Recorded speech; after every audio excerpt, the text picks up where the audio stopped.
এবার আর বছর বছর আলাদা আলাদা নির্বাচন নয়, একই সঙ্গে হবে লোকসভা এবং বিধানসভা নির্বাচন। এক দেশ এক ভোটের পথে আরও এক ধাপ এগোলো মোদী সরকার।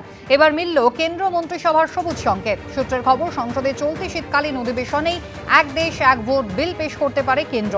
এই ব্যবস্থা চালু করা কতটা বাস্তবসম্মত তা খতিয়ে দেখতে যে কমিটি গঠন করা হয় তার নেতৃত্বে ছিলেন প্রাক্তন রাষ্ট্রপতি রামনাথ কোবিন্দ। গত মার্চে সেই কমিটি রাষ্ট্রপতি দ্রৌপদী মুর্মুর কাছে 18,000 পাতার একটি রিপোর্ট জমা দেয়। পরে সেই সুপারিশ পাশ করে কেন্দ্র মন্ত্রিসভা।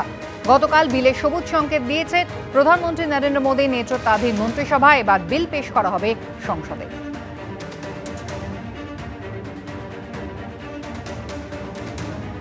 বছর বছর আলাদা আলাদা নির্বাচন নয়, একই সঙ্গে এরপর থেকে লোকসভা এবং বিধানসভা নির্বাচন হবে। দীর্ঘদিন ধরে কেন্দ্রের এই দাবি এবং প্রাক্তন রাষ্ট্রপতি রামনাথ কোবিন্দের তৈরি যে কমিটি ছিল তারা ইতিমধ্যেই বর্তমান রাষ্ট্রপতি দ্রৌপদী মুর্মুর কাছে একটি বিস্তারিত তথ্য পেশ করেছে। তার ভিত্তিতে কিন্তু গতকাল অনুমোদন দিয়েছে কেন্দ্রীয় মন্ত্রিসভা।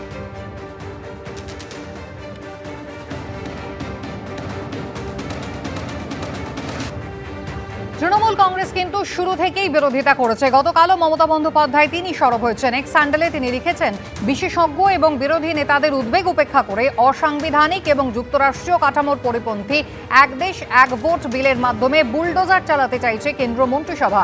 ভারতের গণতন্ত্র এবং যুক্তরাষ্ট্রীয় কাঠামোকে দুর্বল করার জন্য এটি জোর করে চাপিয়ে দেওয়া হচ্ছে। সংসদে আমাদের সাংসদরা এর বিরোধিতা করবেন। বাংলা কখনো দিল্লির স্বৈরাচারী মনোভাবের কাছে মাথা নত করবে না। এই লড়াই ভারতের গণতন্ত্রকে স্বৈরাচারের কবল থেকে বাঁচানোর লড়াই।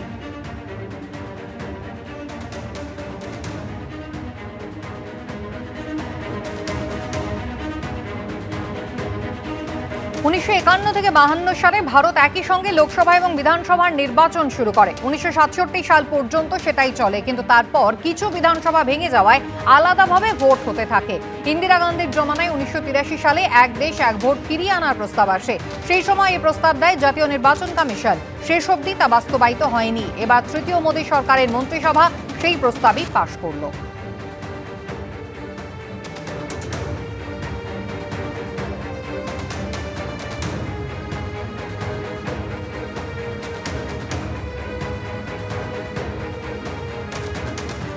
এর ঘরের মধ্যেই তীব্র সমালোচনার মুখে বাংলাদেশের ইউনূস সরকার। বর্তমান সরকারে থাকা ব্যক্তিরা কাজের মানুষ নন। কটাক্ষ বাংলাদেশের নাগরিক ঐক্যের সভাপতির। এক চোরের দল বিদায়ের সঙ্গে সঙ্গে আরেক দল লুটপাট ও দখলদারির রাজনীতি শুরু করেছে, মন্তব্য মাহমুদুর রহমানের। ডক্টর ইউনূস বিরাট মানুষ।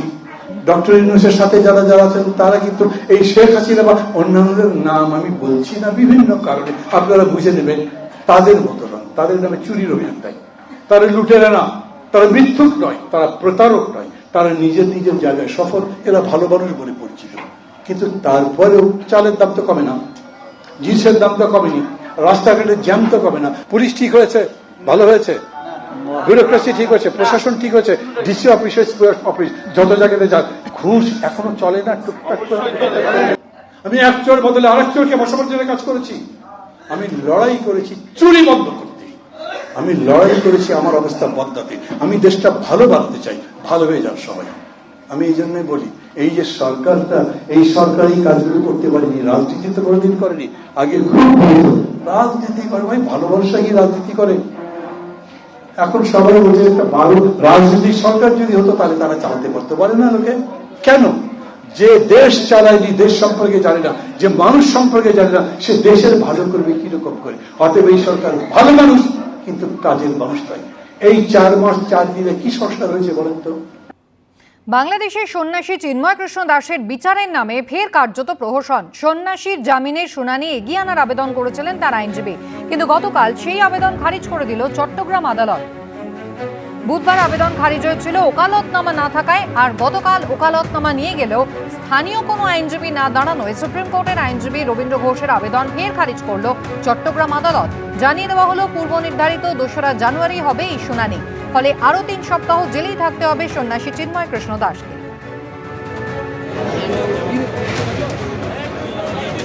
কোর্ট ওনাকে পাওয়ার দেওয়ার জন্য অনেক চেষ্টা করেছেন। বারবার ওনাকে বলা হয়েছে যে এইবারের যে কোনো একজন আইনজীবী আপনি এনে ওকালতনামা দিয়ে শুনানি করেন, আমি আপনার জন্য অপেক্ষা করব। বাট উনি পরপর 3 বার আদালত এই মামলা শুনানির জন্য উঠেছেন, বাট উনি ব্যর্থ হয়েছেন, আনতে পারে নাই, যার কারণে বিজ্ঞ আদালত এই মামলাটা আগামী ধার্য তারিখ যে তারিখ 2/1 সেদিন শুনানির জন্য রেখেছেন। জজ সাহেব সকালবেলা যখন 11টায় উঠে এখানে কোর্টে, তখন আমি মুখ করে বললাম আমি আজকে শুনানি করতে চাই। উনি হঠাৎ করে বললেন শুনানি করতে পারবেন, আপনাকে অ্যালাউ করা হলো। কিন্তু যখন আবার বিকালবেলা শুনানি হলো প্রায় 3টার দিকে, প্রায় 2:30-3টার দিকে শুনানি আরম্ভ হলো, তখন প্রায় লয়াররা প্রায় 20-40 জনের মতো লয়ার ঢুকে গেল উইদাউট এনি লফুল অথরিটি।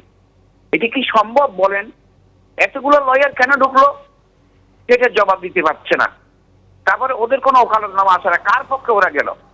ওরা কি অ্যাকিউজডের পক্ষে গেল নাকি ওরা প্রসিকিউশনের পক্ষে গেল? তাদের ওকালতনামা চাইয়া আমি পাই নাই। তো আমার দুঃখজনক হলেও সত্য যে আজকে দুর্ঘটনাজনক এই কারণে আমি অত্যন্ত জজ সাহেবের প্রতি মনক্ষুণ্ণ।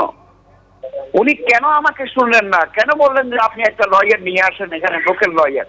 আমি লোকাল লয়ার কোথায় পাবো?